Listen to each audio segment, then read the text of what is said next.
Assalomu alaykum, hurmatli obunachilar.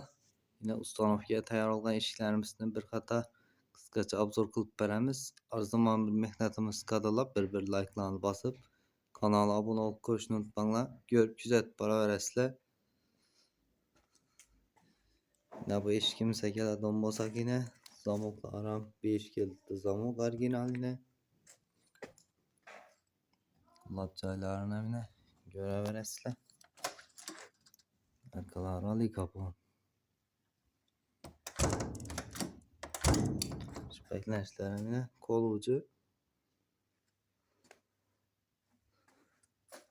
Bu eshigimizni Ustanovga aytadigan yerimiz Xivaga Ustanovga qilamiz buni. Bu eshigimizga keladigan bo'lsak yine sarı nejevkalardan foydalandık.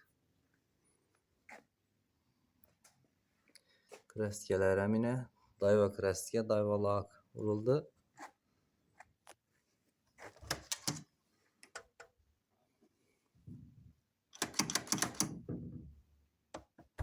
Kol ucu yine umuman ses çıkmıyor eshikni.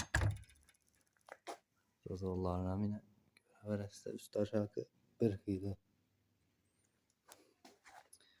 Bu eshiklarimizni narxına keladigan bo'lsak 1.100.000 so'mdan ishlab turadik. Mana 1 milliondan ishlab berdik kvadrat metrini.